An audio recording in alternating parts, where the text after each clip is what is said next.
사람을 살리는 어부라고 하는 이 말 속에는 굉장한 의미가 좀 있는 것 같습니다. 어쩌면 우리가 오늘 또 소개받는 그런 내용들도 사람을 살리기 위해서 우리가 어부가 되는 일들을 맡기 위한 그런 아름다운 모습인데, 또 찬양으로 우리의 마음을 하늘까지 인도해 주면서 이런 결심을 갖게 해주셔서 감사드리죠. 네, 다시 한번 크게 감사의 아멘을 하시기 바랍니다. 이 12월 거의 한 해가 저물어가는 즈음에 제가 이렇게 찾아와서 여러분들에게 얼마만큼 도움이 되는 말씀을 드리는지 모르겠습니다만은 이 귀한 시간을 또 허락해 주신 우리 교우님께 감사드리고 또 배려해 주신 우리 담임 목사님께 정말 감사를 드립니다. 하나님은 늘 큰 일을 여러 다양한 사소한 일로부터 시작을 한다고 했습니다. 그래서 어쩌면 많이 들어보지 못한 그런 내용들이지만 어제 저녁에 분량이 너무 많아가지고 여러분들에게 그냥 설명만 이렇게 쫙 하고 말았는데요. 하나님께서 우리에게 주신 방법들 중에 한 가지라 생각하시면 될 것 같고요. 어제 듣지 못하신 분들을 위해서 간략하게 앞에 말씀드리고 함께 하나님의 말씀을 읽도록 그렇게 하겠습니다. 목사님께서 여러 번 얘기를 하셔서 요 마크에 대해서는 잘 아시죠? 선교 채널인데요. 하나님께서 이 시대에 주신 가장 효과적인 방법이라 이렇게 해서 여러분들에게 소개해드리면서요. KT 올레 TV 836번. 자, 발로 뛰고 손으로 뛰고 이제 뭐까지 움직여야 된다? 손가락까지 움직여야 된다. 손가락으로 콕콕콕 836번을 눌러주시면 바로 이런 방송이 나오고요. 아래에 있는 것들을 컨트롤해서 함께 보실 수 있고요. 이것을 이렇게 소개를 할 뿐만 아니라 시간을 내지 못할 때도 모바일을 통해서 시간 내시는데 카카오톡에서 친구 찾기에서 여러 사람들을 함께 볼 수 있도록 호프 채널을 검색해서 이렇게 친구 추가하신 다음에 이 내용들을 본인이 소개도 받으시고 그 다음에 남들에게 전해주기 위해서 여러 형태로 사용을 하죠. 그래서 우리가 이런 여러 가지 사이트들을 준비를 했습니다. 호프 채널 홈페이지, 제림마을, 그 다음에 여기 나와 있는 카카오 TV, 네이버 TV, 또 여러분들 많이 쓰시는 유튜브. 사실 유튜브나 이렇게 우리가 영상을 그냥 보기만 하는 줄 알았더니 이걸 가지고 뭐에도 사용할 수 있다? 전도에도 사용할 수 있다. 확실하게 우리가 생각을 하고 이렇게 해서 전도를 하면서 혹여 우리에게 질문사항이 오면은 여러 모양으로 답변할 수 있는 플레이스토어에서 찾는 어플, 재림교회. 재림교회 어플을 설치를 하시게 되면 이렇게 어플이 나오는데요. 여기에 보니까 4가지 섹터로 해서 여러 형태의 우리 교회를 소개할 수 있는 그런 내용들이 쭉 나오죠. 이 내용들을 가지고 설명도 해주시고 그 다음에 링크를 걸어서 보내주시기도 하시고 그래서 어제 못 들으신 분들은 어제 들으신 분들에게 함께 좀 말씀을 나누시면서 이 내용들을 좀 설치도 하시고 하셔서 전도에 큰 도움이 되시기를 바랍니다. 저는 오늘 이제 이 모든 내용들 함께 좀 생각하면서 우리가 어떤 마음으로 하나님의 말씀을 좀 전해야 될까? 어떤 심정으로 하나님의 일들에 함께 동참해야 될까? 하는 것을 믿음을 나누어 가진다라는 제목으로 여러분들에게 말씀드리도록 하겠습니다. 본문의 말씀은 요한일서 2장 12절로 14절 교독 내용으로 여러분들에게 보여드리기 때문에 읽지 않고요. 이렇게 좀 보여드리도록 하겠습니다. 이제 12월이죠. 이 한 해가 가면 모든 사람들이 먹어야 되는 게 있습니다. 뭘까요? 나이죠. 한 살 드시기 싫어도 드셔야 되고 정말 2개, 3개 한꺼번에 먹고 싶은 우리 어린아이들도 딱 몇 개만 먹을 수 있어요? 하나만 먹을 수 있습니다. 그래서 한 해가 지나면은 나이가 한 살 먹는데요. 사람이 나이를 먹는 모습은 여러 모습이 있습니다. 어떤 사람은 조금 보기보다 좀 나이가 덜 들어 보이는 동안도 있고 어떤 분들은 조금 더 들어 보이는 노안도 있으시고 어떤 분들은 나이를 물으면 좀 신뢰가 되는 그런 모습일 때도 있습니다. 특별히 명절 때 나이 물어보면 안 되는 부분들 있죠. 조심하셔야 됩니다. 또 어떤 분들은 호적이 잘못 올라가가지고 덕을 보시는 분들도 있고 실을 보시는 분도 있어요. 그래서 다양한 형태로 사람들은 나이를 먹게 되는데요. 근데 공통적인 한 가지는 딱 있습니다. 모든 사람은 나이를 먹으면 뭘 해야 된다? 성장해야 된다 라고 하는 의미를 가지고 있습니다. 만약에 사람이 나이를 먹었는데도 성장을 하지 못하면 무슨 값을 못한다고 그러죠? 잘하시네요. 나이 값을 못한다 이렇게 얘기하는데, 나이 값 못한다는 얘기는 비천이에요, 칭찬이에요? 이 비천 듣는 거죠. 여러분들 이런 얘기 들을 때 참 마음에 안 좋죠. 근데 신앙에도 나이가 좀 있을까요? 신앙에도 나이가 있습니다. 여러 형태의 나이가 있는데, 오늘 본문의 말씀 보신 것처럼 빨간 글씨에 보면 사도 바울 선생님이 우리 신앙의 나이에 대한 이야기를 잠깐 하셨어요. 그러니까 큰 단락으로 한 4개를 얘기하셨는데, 첫째가 자녀요, 그 다음에 아비요, 청년이요, 그 다음에 아이. 그래서 단락을 크게 나눴습니다. 그래서 신앙의 모습을 연령대별로 이렇게 나누어서 거기에 하나님께서 말씀을 주시는 형식으로 이렇게 좀 말씀하셨어요. 어떤 사람에게는 아비의 모습, 어떤 사람에게는 청년의 모습. 근데 어떤 사람에게 그런 줄 알았더니, 사실 우리 신앙의 형태를 보면은 우리의 신체적인 연령과 신앙의 나이가 비례해야 비례하지 않아요? 비례하지를 않습니다. 다양한 형태로 가지고 있어요. 예를 들면 오늘 아침에 우리가 가정 예배를 드릴 때 아빠가 딱 나서셔가지고 어떻게 해요? 얘들아 예배드리자, 다 같이 예배드리자 할 때는 이 아버지의 모습이 마치 아비의 신앙의 모습으로 비쳤는데, 오다 보니까 실수를 했어요? 그래서 좀 쪼그러드는 모습이 되었을 때 무슨 생각이 들어요? 아이고, 아이와 같은 신앙의 모습이 될 때도 있고, 오후에 또 활동을 하려니까 청년 같은 모습으로 또 불끈 일어날 때, 하루에도 아주 여러 모양으로 우리의 신앙이 다각도로 바뀌는 모습을 볼 수 있습니다. 우리의 전 생애를 봐도 그런 모습도 있죠. 옛날에 아주 어린 그런 신앙의 모습부터 시작해서 다양한 형태로 바뀌었던 우리의 모습들. 지금도 어떻게 보면은 신앙을 오래는 했지만 마음속에 무슨 생각이 있어요? 내가 아직 어린 신앙이다 하는 생각을 가질 분들도 있습니다. 그래서 이것은 어디에 한정되어 있는 게 아니고, 어쩌면 우리가 가지고 있는 신앙의 형태의 다양한 면들을 바울 선생님은 우리에게 설명해 주고 계신 것이라 이렇게 좀 생각을 해봅니다. 그래서 제가 이렇게 좀 생각을 해봤습니다. 만약 오늘 하나님께서 이 순간에 나타나셔서 나하고 개인적으로 대화를 하신다면 나에게는 어떤 호칭을 사용하실까? 여러분, 하나님께서 지금 나타나셔서 나하고 개인적으로 신앙에 대한 이야기를 하시고 말씀을 주신다고 하면 나를 아비야 라고 부를까요? 아니면 아이야 라고 부르면서 얘기할까요? 청년아 라고 부르면서 얘기를 할까요? 어떤 모습일 것 같습니까? 내 이름을 불러주면 훨씬 더 좋겠죠. 근데 바울 선생님은 이렇게 크게 좀 나눠봤어요. 이 4가지를 다 좀 살펴보면 좋겠지만 시간이 넉넉지 않아서 한 2가지만 오늘 함께 말씀을 좀 나눠보도록 하겠습니다. 요한일서 2장 14절에 보면 이렇게 기록했습니다. 아이들아, 내가 너희에게 쓴 것은 너희가 누구를 어떻게 하였으며 아버지를 알았으며.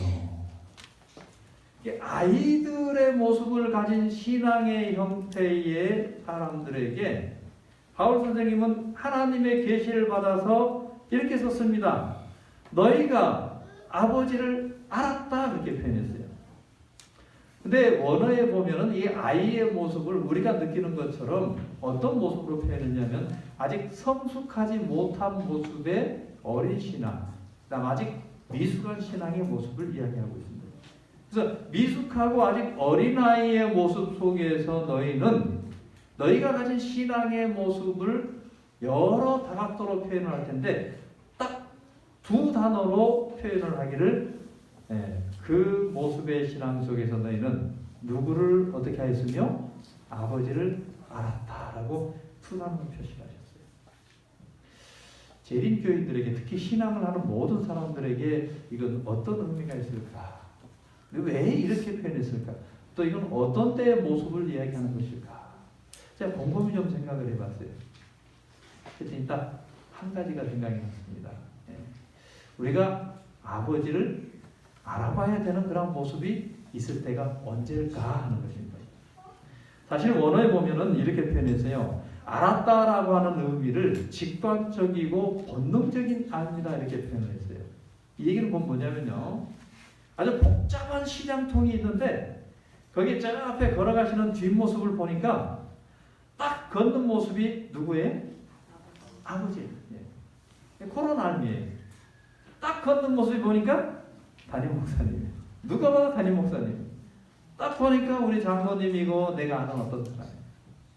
어느 가게를 갔는데 가게 사장님이 몇 마디 대화를 하더니 딱 보고서 뭐라고 그래요?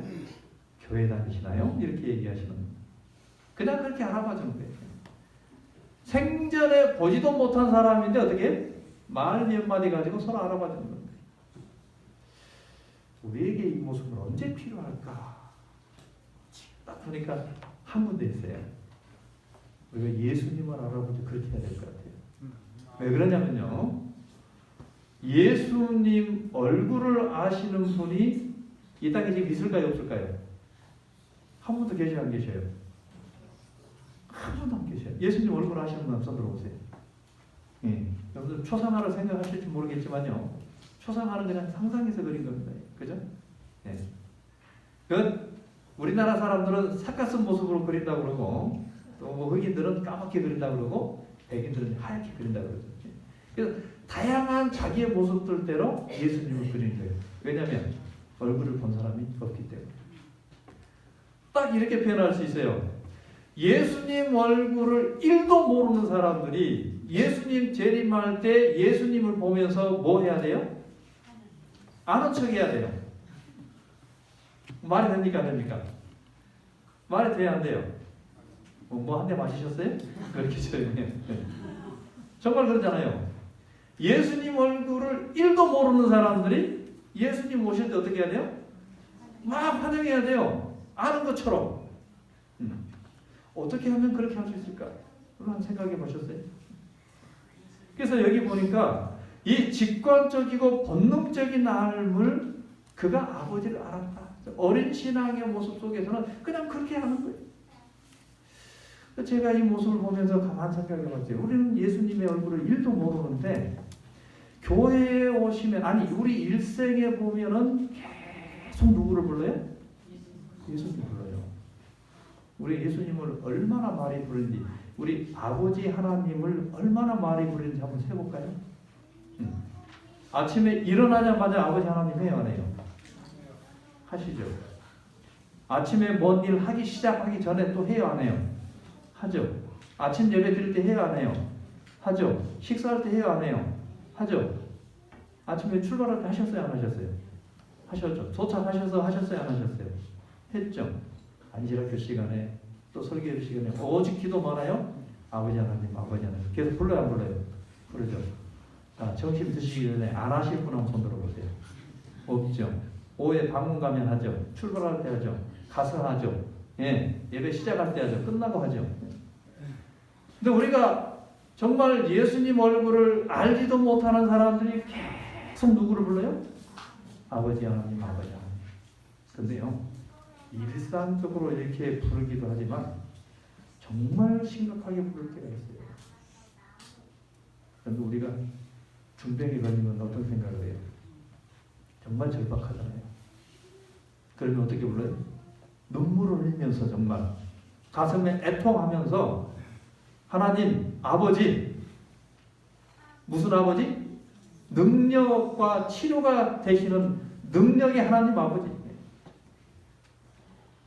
정말 간단한 거예요. 우리에게 어려운 일이 닥쳐서 해결할 수 없는 상황이 되었을 때 뭐라고 그래요? 이 문제를 해결해 주실 만사 형통하신 하나님. 정말 심각하게 봅니다. 그런데요, 저희 아이가 저를 부르는 모습을 보면서 제가 좀 매우 중요한 깨달음을 하나 갖게 되는데요. 우리 아이가 지금 이제 졸업반입니다. 네, 타지에서 살고 있는데 여러분 이 정도 큰 아이들 대학생쯤 되고 타지에 살면은 집에 전화를 자주 할까요? 안 할까요? 매일 질문했나요? 네. 전화를 잘 안 하죠. 네. 근데 전화하는 때가 있어요. 언제 해요? 네, 뭐 다를 바 없네요. 뭐 이럴 때 제가 똑같이 꼭 그때 하죠. 전화해가지고 뭐라 해요? 네. 뭐 좀 거시기 하면은 뭐 어때요? 그냥 아버지 뭐 건강은 어떠세요? 그러면 그 말을 듣는 순간 이 아버지 어머니는 뭐 해야 돼요? 이제 자진납세 해야 되겠죠. 얼마 보내드려? 예. 그럼 무사히 끝나는 거예요, 그죠? 예. 근데 이 아이가요 어느 날 저한테 전화를 해가지고 이번 학기 등록금도 해결해 주시고 이번 용돈을 해결해 주실 능력의 아버지시여. 우리 아이가 이렇게 전화할까요? 절대 안 합니다. 한번 듣고 싶어요. 듣고 싶은데 절대 그렇게 전화 안 해요. 그냥 뭐라고 불러요? 그냥 아버지. 뻔뻔하게 불러요. 그냥 아버지 이렇게. 그죠? 근데 아이들이 어릴수록 호칭을 어떻게 부릅니까? 네, 아빠. 요즘에 아이들은 엄마 아빠 같이 부르죠. 네, 어떻게 부릅니까? 네, 아시는 분 계시네요? 엄빠. 엄마 아빠 함께 부르죠. 엄빠. 네. 그럼 둘이 다 같이 대답해요. 신종어에 대한 그 흑화가 안 된 교회네요. 그죠? 요즘에 줄여서 굉장히 말들을 많이 해요. 엄빠 이렇게 불러요. 엄빠. 근데 아버지하고 또는 어머니하고 아이들이 딱 어떻게 해요? 둘이서 그렇게 알아보는 모습을 어떻게? 딱 그 단어 하나로 하게 되는데 엄마든지 아빠든지 딱 몇 글자예요? 딱 두 글자예요. 두 글자. 딱 두 글자인데 이 두 글자를 자세히 살펴보면 이렇습니다. 아자하고 빠 사이의 거리. 그 다음에 떨림. 그 다음에 음색. 그리고 순간적으로 전해오는 분위기. 딱 아이들이 몇 번 부르냐면 한 번 딱 부르면은 엄마 아빠가요 그 아이의 상태를 알아요 몰라요? 네. 알죠. 몇 번 부르는데 딱 한 번 아빠 이렇게 부르면은 어떤 것 같아요? 네. 제가 이렇게만 불러도 여러분들 이해가 좀 되시죠? 금방. 예. 근데 어느 날은 아빠 하고 들어와요. 예, 예, 아빠. 잘 들어봐요. 이 소리에 지금. 이때는 뭐예요? 아빠 혼날 준비를 해야 되거든. 근데 어느 날 이 아이가요. 아빠. 아픈지 고민인지 모르겠지만 함께 사는 가족은 알아야지. 말하지 않아도 딱 몇 마디예요? 딱 두 글자로 표현된 부르는 말이에요. 그래서 우리에게 있어서 아버지를 안다고 하는 게 무엇인지는 모르겠지만요. 이 두 글자로 두 사람이 알아보는데요. 딱 한 번 부르는데 어떻게? 그 아이의 지금 상태가 지금 모습이 어떤지, 지금 뭘 원하는지 순간적으로 이 모든 모습을 아는 것을 보면서 여기 보니까 로마서 8장 15절에 그렇게 있어요. 그래서 너희는 무서워하는 종의 영을 받지 아니하였고 양자의 영을 받았으므로 뭐라 부르시느니라? 아바 아버지라. 어떤 번역에는 여기 아빠 아버지라 이렇게 표현했어요. 이것은 성령이 친히 우리 영으로 더불어 우리가 누구의 자녀인 것을? 하나님의 자녀인 것을 증거하시는 거예요. 하나님께서 우리에게 주신 아버지와 우리 사이의 알매관. 아직 미숙한 신앙일지라도 우리가 그냥 그렇게 하나님을 알아보고 아버지를 알아보고 내가 1도 모르는 아버지의 얼굴 근데 계속 하루 종일 아버지를 부르고 있고 심각할 수도 부를 수 있는 그런 모습들이 있음을 우리가 알게 된 것입니다. 그 하나님, 여러분들께서 마음속에 깊이 생각하시고 늘 아버지 하나님을 부르면서 평안을 얻기를 간절히 바랍니다. 아비들에 대해서 이렇게 썼어요. 내가 너에게 쓴 것은 너희가 태초부터 계신 이를 어떻게 하였으며 알았으며. 여기 보니까 아비들에 대해서 이야기하시면서도 보니까 여기 뭐라고 그랬어요? 또 알았다 이렇게 표현했어요. 근데 누구를 알아요? 여기 보니까 태초부터 계신. 앞에서는 아버지를 알았으며, 근데 여기는 태초, 물론 아버지와 태초부터 계시니 같은 분입니다. 이분은 누구냐면 하나님 아버지가 됩니다. 자, 그러면 요 안다는 건 도대체 뭘까 하고 보았더니요, 이 안다는 야다라고 하는 용어를 썼습니다. 이 야다는 여러분들 설명을 많이 들으셔서 아시죠? 관계를 통해서 체험적으로 아는 알물 이야기입니다. 그래서 많이 관계가 있을수록 어떻게 해요? 깊이 알아들어가는 겁니다. 그리고 많이 공부할 수 있을수록 어떻게 해요? 더 다양한 모습으로 체험하면서 살고 좀 더 구체적으로 알아가는 모습을 이야기합니다. 이 모습이 아브라함의 모습 속에서 우리가 발견할 수 있는데요. 아브라함의 99세 때에 여호와께서 아브라함에게 나타나십니다. 그리고 그에게 말씀하셔요. 나는 전능한 하나님인데 너는 내 앞에서 어떻게 해라? 어떻게 하라고 했어요? 다 같이 시작. 행하여 만들라. 여러분 여기 한번 생각해 보세요. 전능하신 하나님이 전능한 모습으로 나타나셔서 말씀하시기를 전능하신 그 자기 앞에서 네가 행하여서 완전해라, 이거 부담되었대요. 이거 할 수 있어요, 없어요? 우리가 배운 바로는 할 수 없는 일이다. 그럼 도대체 이게 무슨 뜻일까? 하나님께서 이렇게 말씀하신 데는 의미가 분명히 있는 것입니다. 그래서 이 의미를 조금 분석해 봤더니요, 이 행하여 완전하라라고 하는 이 단어 속에는 이런 의미가 있었습니다. 행하여는 동행이라고 하는 의미를 가지고 있는데요, 히브리어로 할락이라고 하는 단어를 쓰고요, 여기 아모스 3장 3절에 보면 동행이라고 하는 글자가 하나 보이는데요, 이 단어가 이 단어하고 똑같습니다. 그래서 이 성경절을 보면 두 사람이 의합지 못하고야 어찌 동행하겠으며 라고 하는 내용을 봤을 때 이 동행은 그냥 함께 간다고 해서의 동행이 아니라 뭐가 합하여진? 의가 합하여져 있을 때에 네가 동행했다, 완전했다라고 합니다. 의가 합하여졌다고 하는 것은 뭘 얘기해요? 뜻이 같다는 얘기입니다. 같은 마음이 됐다는 거예요. 하나가 되었다는 얘기입니다. 그렇게 되었을 때에 그가 온전한 동행이다. 그래서 너는 내 앞에서 행하여 동행하여 완전함을 보이라 했을 때는 네가 나하고 뭐가 맞아 있는 것을? 네, 의가 맞아 있는 것을 한번 보여봐라. 그리고 그 일 후에 하나님이 아브라함을 시험하시려고 부르셔서 명령하시기를 사랑하는 독자 이삭을 뭘로 드리라고 했어요? 보니까 번제로 드리라. 근데 이 이삭을 드리는 사건은 다 아시죠? 제가 또 어떤 얘기에 결론을 내릴지도 다 계산하고 계시죠? 네.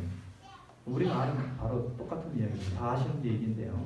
자, 여기서 우리는 좀 새로운 고민을 하나 좀 해볼 필요성이 있습니다. 자, 아브라함이 이 명령을 받고 고민을 했죠. 그죠? 고민을 많이 했을까요? 적게 했을까요? 굉장히 많이 했습니다.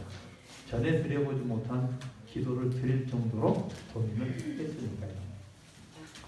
근데 무엇 때문에 고민을 했을까 하는 거예요. 무엇 때문에? 왜 고민을 해요? 아브라함이 왜 고민을 합니까? 이 고민을 왜 했는지에 대한 것을 아는 것은 굉장히 중요합니다. 저는 예언신을 찾아보니까 딱 요 내용이 보였습니다. 이 명령을 실행하지 않아도 될 만한 증거들 때문에 고민하는 모습을 보게 됐습니다. 이 명령을 실행하고 싶어야 되는데 실행하지 않아도 될 만한 증거들. 예언신을 보면 부조가 선지자 148쪽에 이렇게 얘기했어요. 이 주황색 글씨를 보면요, 딱 두 가지 이야기를 합니다. 첫 번째는 살인하지 말지라라고 누가 얘기하셨어요? 하나님 말씀하셨어요. 그런데 당신께서 금하신 이 내용을 요구하실 리가 있다 없다? 없다. 맞아요? 틀려요? 맞는 얘기죠. 두 번째는 그의 자손이 하늘의 별처럼 셀 수 없이 많으리라던 근 50년 전의 약속을 어떻게 했다? 해석했다. 이 얘기는 뭐냐면은 이삭을 통해서 너의 자손들이 될 수 없이 많으리라고 약속을 해주셨는데 이 아이가 없으면 이게 돼요? 안 돼요? 안 되잖아요. 이 두 가지만 딱 놓고 보면 하나님하고 아브라함하고 딱 재판을 하면은 누가 승소해요? 누가 승소해요? 아브라함이 승소합니다. 하나님이 일부 이해하신 거예요. 그죠? 분명히 그렇죠. 자, 하나님께서 말씀을 이렇게 해놓고 이렇게 하라고 하면 돼요, 안 돼요? 여러분 우리 아이들도 보세요. 아버지가 이렇게 얘기해놓고 다른 행동하면 뭐라고 그래? 아버지 왜 그래요? 그러죠. 당장에 달라들어요, 그죠? 네, 아브라함도 그렇게 얘기할 수 있어요, 없어요?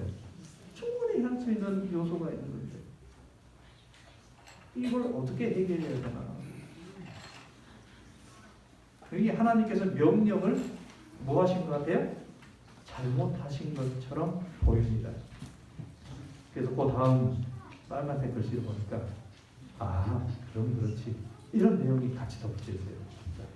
그렇게 살인하지 말지니라라고 하는 것에 대해서 자꾸 누가 얘기를 하고 있다? 사단은 곁에서 암시하였다. 그 다음에 두 번째 내용도 기만을 당했을 것이라고 믿도록 유혹을 받았다. 누구한테요? 자, 그러면 이 내용을 전체적으로 분석해 보면 사단이 곁에서 암시하고 사단이 그를 유혹하였다. 그러면 아브라함은 원래 그 마음이 있다 없다? 없었다. 근데 자꾸 누가 얘기를 한다? 사단이 자꾸 얘기를 한다.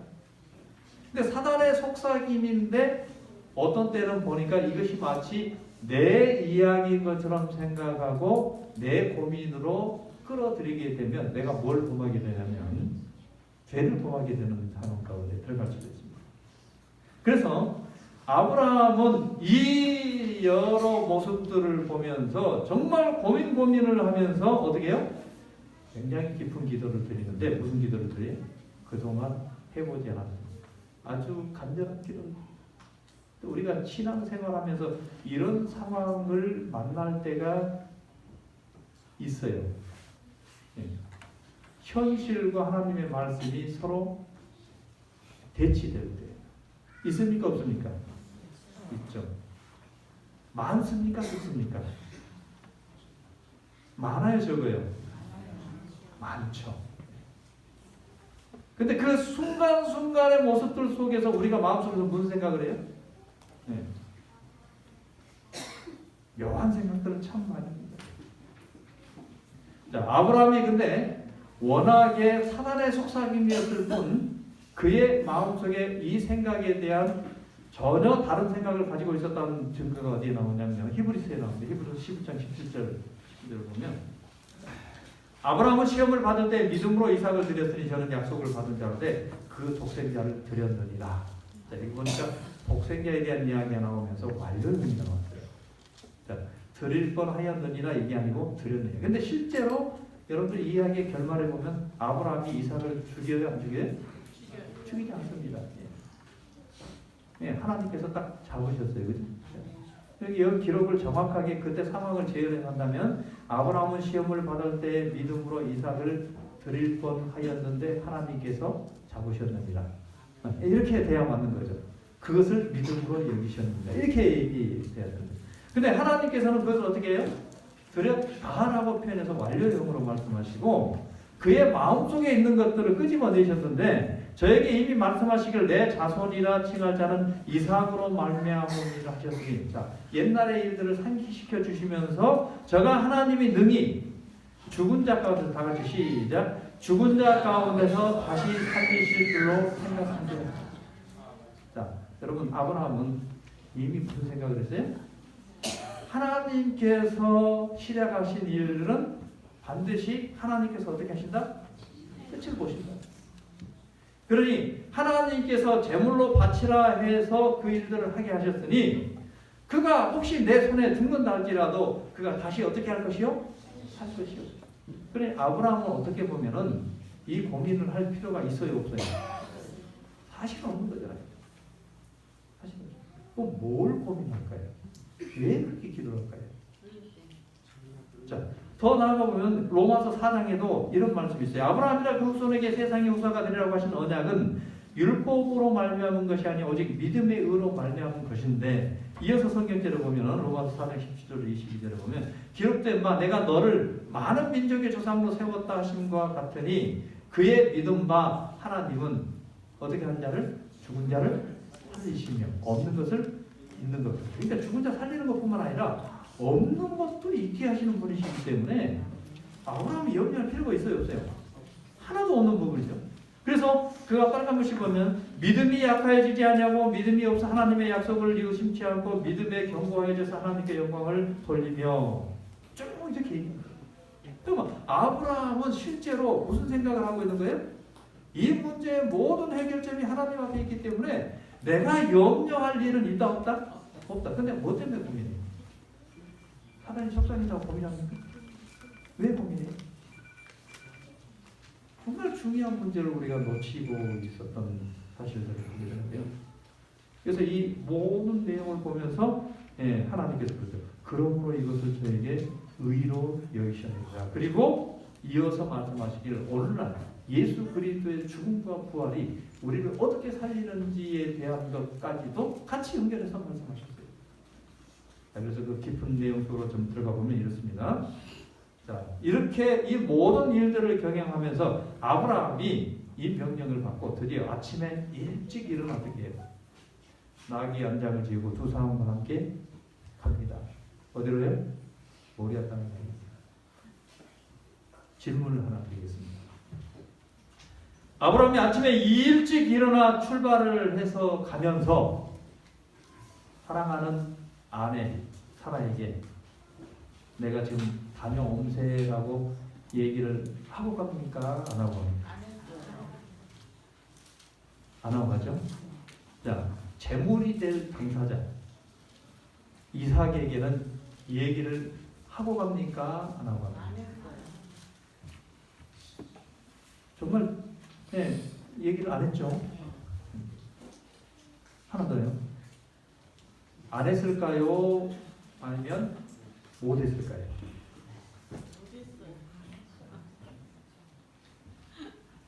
안 했을까요? 못 했을까요? 왜 못 했을까요? 왜 안 했고 왜 못 했을까요? 애가 불쌍해서요? 마누라한테 이렇게 쥐어 터질까 봐서요? 혼날까 봐서요? 다양한 생각을 할 수 있습니다. 우리가 정말 생각해야 될 한 부분이 있어요. 아브라함이 고민한 게 도대체 뭐냐 이거예요. 아브라함이 정말 간절히 기도했죠. 사실은요, 요 상황만 놓고 보면 아브라함은 상당히 좀 기뻐해야 돼요. 자, 한번 생각해 봅시다. 아브라함이 믿음이 충실하잖아요. 하나님께 드릴 때 아낌없이 드렸을까요? 아까운 마음으로 드렸을까요? 아낌없이 드렸죠. 평소에 제사 지낼 때 어떻게 했어요? 내 양들 가운데 하나를 드려라 하면은 제일 안 좋은 걸 드렸을까요? 제일 좋은 걸 드렸을까요? 제일 좋은 걸 드렸어요. 그죠? 제일 좋은 거 드릴 때 식구들과 함께 하나님께 제사 드리러 가자 하면서 뭐하러 갔을까요? 울면서 갔을까요? 룰루랄라 하면서 갔을까요? 오늘 우리가 교회에 행복한 안식입니다 하면서 오는 것처럼. 그래요, 안 그래요? 마땅하죠, 그죠? 그래서 매일 양으로 제사를 드린다 해도 기쁨으로 드려요. 우리가 제일 좋은 바닥바닥한 돈으로 하나님께 어떻게 하듯이 드리듯이 그렇게 하는 거예요. 그게 정상적인 모습이에요. 근데 지금 이 모습을 보면 아브라함이 룰루랄라 해야 되는데 해요, 안 해요? 안 하죠. 왜 안 할까요? 아니, 왜 못 할까요? 왜 그렇게 할 수 없는가? 여러분들, 우리에게 있어서 정말 필요한 부분을 놓치고 있는 게요, 바로 이제 그 부분인데요. 이제 아브라함의 마음을 좀 더 가까이 가서 좀 살펴보면 좋을 것 같습니다. 자, 평소에 하나님께서는 아브라함에게 어떻게 말씀하셨냐면 내 가진 것 중에서 재물을 드려라 이렇게 얘기해요. 근데 이번에는 개인적으로 딱 나타나셔서 뭐라고 하세요? 제사를 드려라.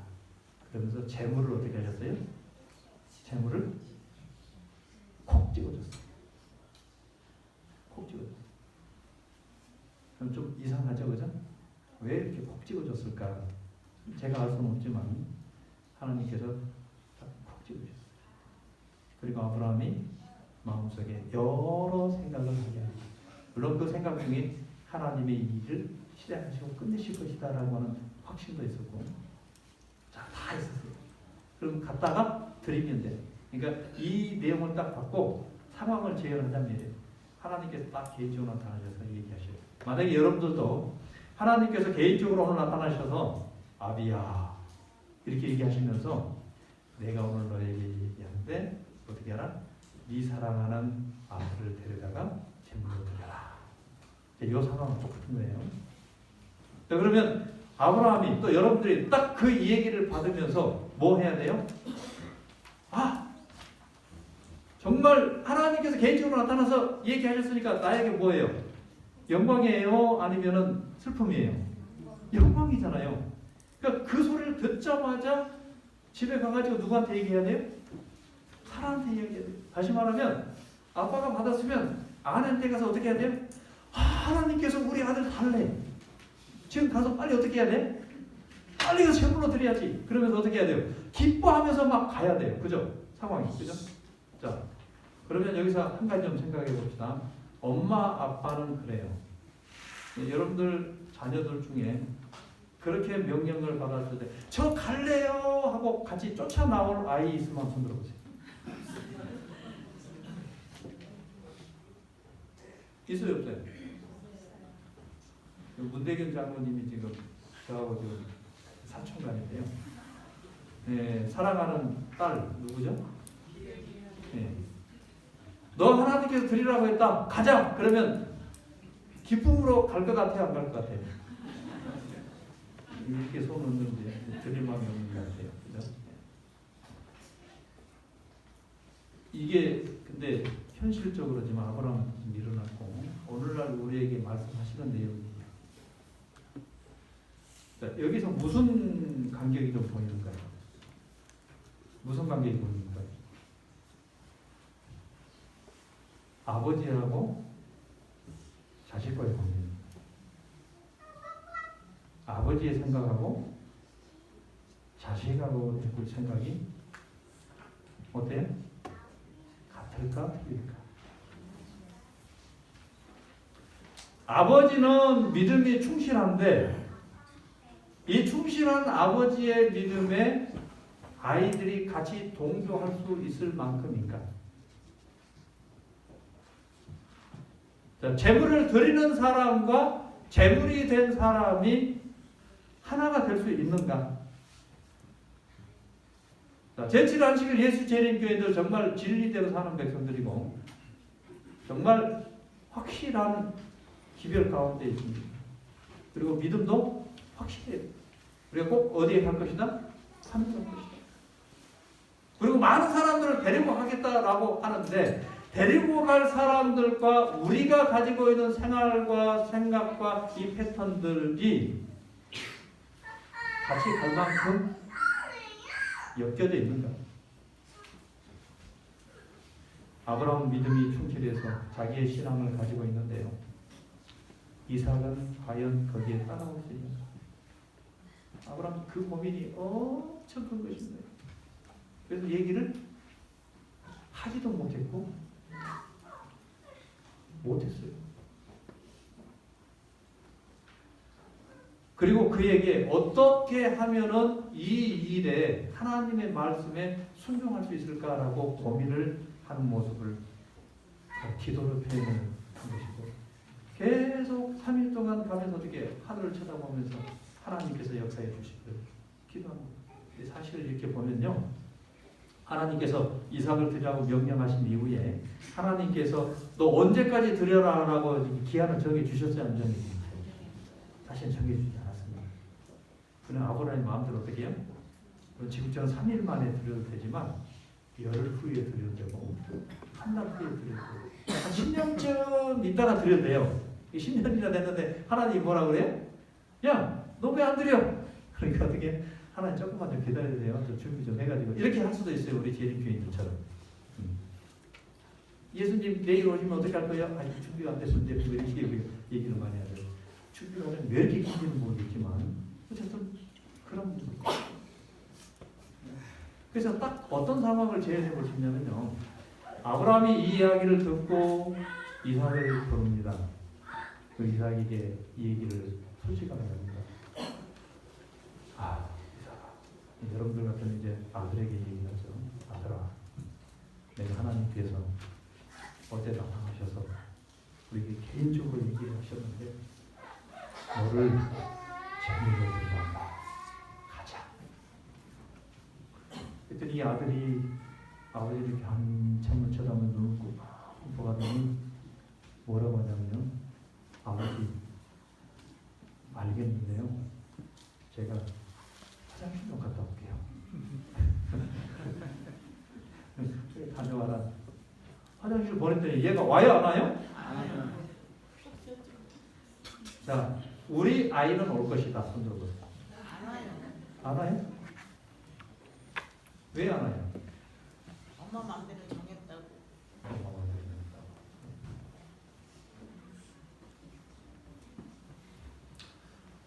아브라함은 이제 3일 동안 이 중요한 일들을 위해서 생각하는 시간을 많이 갖습니다. 방법은 세 가지가 있는데요. 제사를 드려야 되잖아요. 제사를 드리기 위해서는 반드시 뭐가 있어야 돼요? 재물이 있어야 돼요. 재물이 없으면 안 되겠죠. 재물을 가지고 아무거나 가지고 갈 수는 없고 요건 콕 찍어줘서 그 재물을 가지고 와야 되는데 방법은 한 세 가지가 있어요. 첫 번째, 종들 10명을 불러요.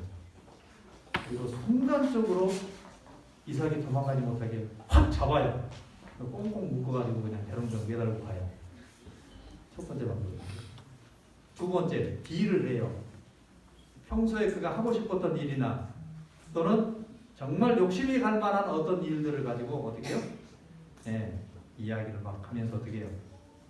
온갖 술수를 다 줘서 어떻게 해요? 예, 유혹을 해요. 그래서 돼요. 세 번째, 모든 걸 이야기하면서 정말 예, 그가 이 일에 함께 동참할 수 있도록 호소를 해서 결심을 시켜요. 어느 방법이 가장 나을까요? 제가 괜한 예를 드렸죠. 예. 마지막 방법을 위해서 어떻게 합니까? 아브라함은 고민을 합니다. 재물은 있어야 되는데 그 재물이 같은 마음이 되어야 될진데 그렇게 되지 못한 일들에 대해서 어떤 현상이 일어날까?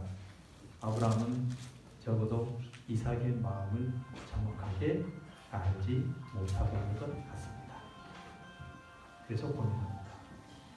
제3일 동안 그는 그 일들을 위해서 마음속에 많은 생각을 하는데요. 그럼 이 3일 동안 어떤 일이 일어나냐면요. 이 3일에 기적 같은 일들을 만들어내게 되었네요. 창세기 12장 7절과 8절, 13장 3절과 4절, 그 다음에 13장 18절, 21장 33절 이 말씀들을 보면은 공통적인 단어가 있죠. 예, 뭡니까? 단. 그 다음에 또 뭘 드렸더라? 예, 여호와의 이름을 불렀더라. 이거 딱 보시면 생각나시는 게 있죠. 아브라함이 이동할 때마다 이주하면서 정착을 하게 되면 제일 먼저 하는 게 있었어요. 그게 뭘까요? 단을 쌓았더라. 그리고 그 단 위에서 제사를 드렸어요. 근데 단을 쌓을 때 기초석을 쭉 한 다음에요. 그 다음부터 올라가는 돌들은 어떤 돌들이냐면 경험의 돌들일 것이라고 생각을 합니다. 아브라함이 하나님과 만나는 그 여러 경험들이 생길 때마다 큰 경험들이 있을 때마다 뭐가 하나씩 올라가요? 돌이 하나씩 올라가요.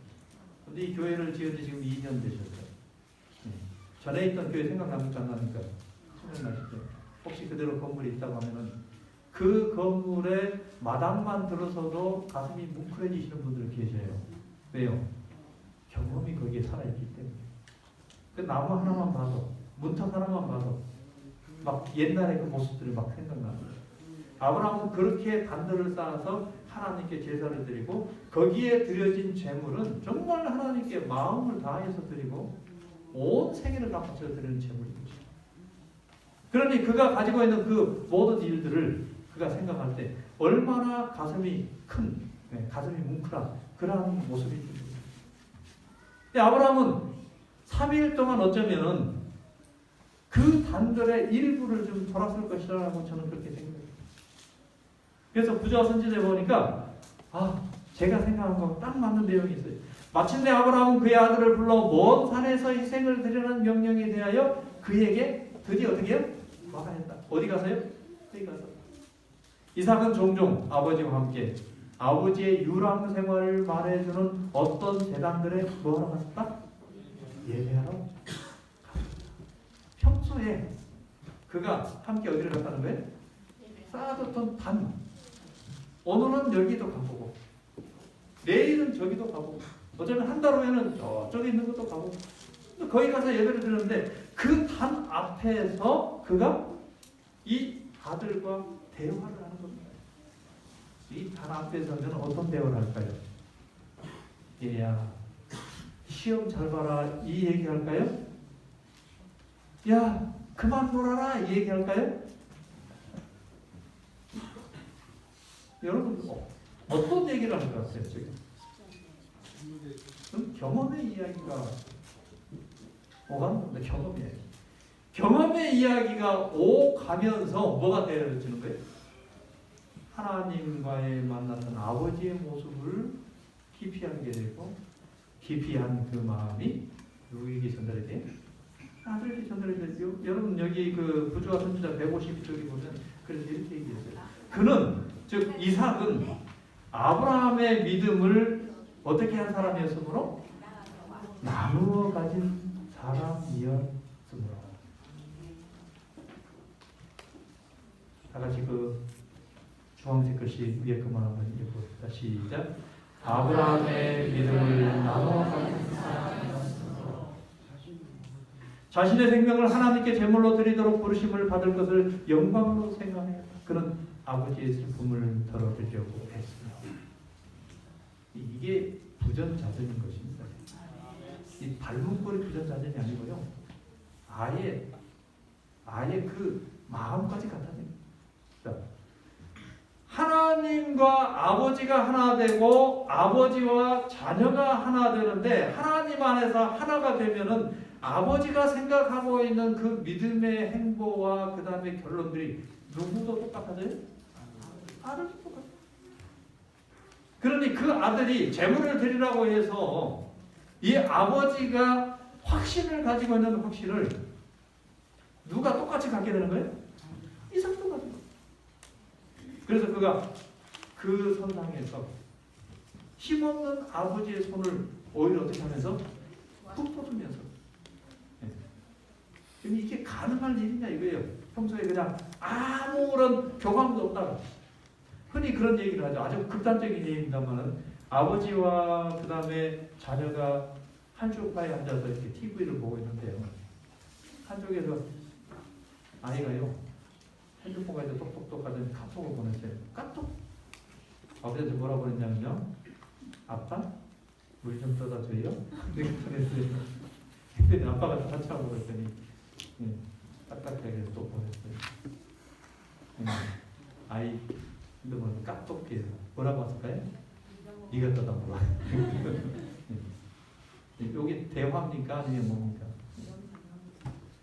그런데 우리가 어떤 종류의 이야기를 해야 될지 여러분 이 단 앞에 서면요 우리가 해야 될 이야기가 어떤 것인지 분명히 하게 됩니다. 근데 더 중요한 것은 내가 할 얘기가 없을 때부터 내가 할 얘기가 없어. 내가 할 말이 있어야 되잖아요. 할 말이 있어야 대화가 되죠. 할 말이 있으려면 내 속에 뭐가 있어야 돼요? 든게 있어야 돼요. 누구하고 관계? 하나님하고의 관계, 바른 관계. 하나님과의 많은 경험입니다. 여러분들 그 오늘 이 본문의 내용에도 보면은 아이 때 모습, 그 다음에 청년의 모습, 그 다음에 아비의 모습, 자녀의 모습, 다양한 모습들이 있습니다. 그 다양한 모습들 속에서 하나님과 만나는 수많은 이야기들, 그 이야기들이 우리 속에 얼마나 깊이 있는가. 여러분, 우리에게는 들려줄 이야기가 있어야 될 것입니다. 이 들려줄 이야기는 내 자녀뿐만 아니라 여러분, 아담과 하와 이래 우리가 다른 자녀를 가진 적이 있어요, 없어요? 사실은 없습니다. 다 한 혈통이요, 한 형제 자매, 모두가 다 한 모습입니다. 그래서 하나님께서 온 인류를 구원하시겠다고 세우신 계획 속에서는 하나님께 있어서는 모두가 뭐요? 다 자녀예요. 그리고 우리도 모두가 다 한 형제예요, 한 핏줄이에요.